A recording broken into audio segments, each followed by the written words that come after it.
गंग गणपते नमो नमः। संक्षिप्त शिव पुराण कोटि रुद्र संहिता अध्याय 15-16 मल्लिकार्जुन तथा महाकाल नामक ज्योतिर्लिंग के आविर्भाव की कथा तथा उसकी महिमा। सूर्य जी कहते हैं, महर्षियों, अब मैं मल्लिकार्जुन का प्रादुर्भाव का प्रसंग सुनाता हूँ, जिसे सुनकर बुद्धिमान पुरुष सब पापों से मुक्त हो जाते हैं। जब महाबली तारक सूत्र शिवा पुत्र कुमार कार्तिकेय सारी पृथ्वी को परिक्रमा करके कैलाश पर्वत पर आए और गणेश का विवाह आदि के बाद से उनके क्रोध पर्वत पर चले गए। पार्वती और शिव जी को वहाँ जाकर अनुरोध करने पर भी न लौटे, तब वहाँ से भी 12 कोस दूर चले गए। तब शिव और पार्वती ज्योतिर्मय स्वरूप धारण करके वहाँ प्रतिष्ठित हो गए।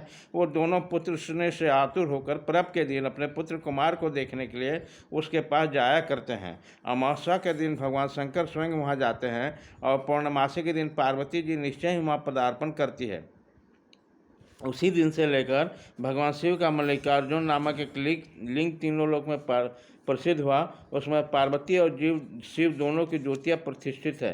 मल्लिका का अर्थ पार्वती है और अर्जुन शब्द शिव का वाचक है। उस लिंग का जो दर्शन करता है वो समस्त पापों से मुक्त हो जाता है और संपूर्ण अभीष्ट को प्राप्त कर लेता है, इसमें संशय नहीं। इस प्रकार मल्लिकार्जुन नामक द्वितीय ज्योतिर्लिंग का वर्णन किया गया है, जो दर्शन मात्र से लोगों के लिए सब प्रकार का सुख देने वाला बताया गया है।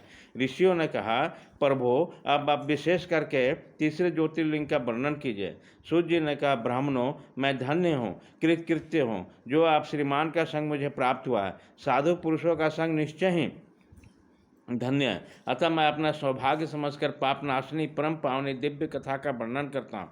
तुम लोग आदरपूर्वक सुनो। अवंती नाम से प्रसिद्ध एक रमणीय नगरी है, जो समस्त देहधारियों को मोक्ष प्रदान करने वाली है। वह भगवान शिव को बहुत ही प्रिय, परम पुण्यमयी और लोक पावनी है। उस पुरी में एक श्रेष्ठ ब्राह्मण रहते थे, जो शुभ कर्म प्रायण, वेदों के स्वाधान में संलग्न तथा वैदिक कर्मों के अनुष्ठान में सदा तत्पर रहने वाले।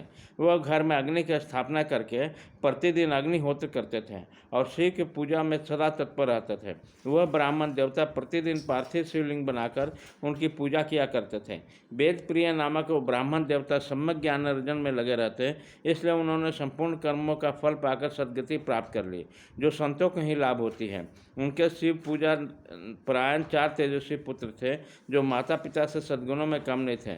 उनके नाम थे देवप्रिय, प्रियमेधा, सुकृत और सुव्रत। उनके सुखदायक गुण वहाँ सदा बढ़ने लगे। इसी कारण अवंती नगरी ब्रह्म तेज से परिपूर्ण हो गई।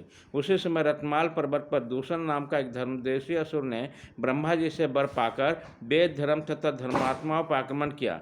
अंत में उसने सेना लेकर अवंती उज्जैन के ब्राह्मणों पर भी चढ़ाई कर दी। उसकी आज्ञा से 4 भयानक दैत्य चारों दिशा में प्रलयाग्नि के समान प्रकट हुए, परंतु उसी विश्वासी ब्राह्मण बंधु उससे डरे नहीं। जब नगर के ब्राह्मण बहुत घबरा गए, तब उन्होंने आश्वासन देते हुए कहा, आप लोग भक्त वत्सल भगवान शंकर पर भरोसा रखें। यह कहकर शिवलिंग के पूजन करने के वो भगवान शिव का ध्यान करने लगे। इतने में सेना से एक दूसरे ने आकर उन ब्राह्मणों को देखा और कहा, इन्हें मार डालो, बांध लो। वेद प्रिय के पुत्र उन ब्राह्मणों को उस समय दैत्य की कही हुई बात नहीं सुनी, क्योंकि वह भगवान शंभु के ध्यान मार्ग में स्थित थे।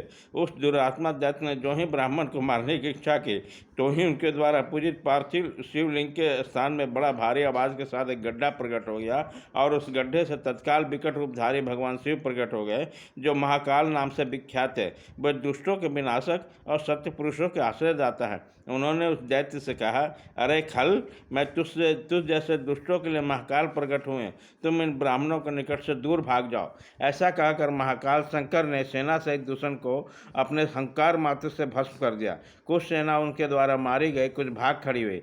परमात्मा शिव ने दूषण का वध कर डाला। जैसे सूर्य को देखकर संपूर्ण अंधकार नष्ट हो जाता है, उसी प्रकार भगवान शिव को देखकर सारी सेना अदृश्य हो गई। देवताओं के दुधंबियाँ बज उठी और आकाश से फूलों के वर्षा होने लगी। उन ब्राह्मणों का आश्वासन दे प्रसन्न होकर स्वयं महाकाल महेश्वर शिव ने उनसे कहा, तुम लोग वर मांगो। उनसे यह बात सुनकर वह ब्राह्मण हाथ जोड़कर भक्ति भाव से भली भांति प्रणाम करके नतमस्तक बोले। द्विजों ने कहा, महाकाल, महादेव, दुष्टों को दंड देने वाला प्रभु शंभो, आप हमें संसार सागर से मोक्ष प्रदान करें। शिव, आप जन साधारण की रक्षा के लिए सदा यहीं रहें। प्रभु शंभो, अपना दर्शन करने वाले मनुष्यों को आप सदा ही उद्धार करें।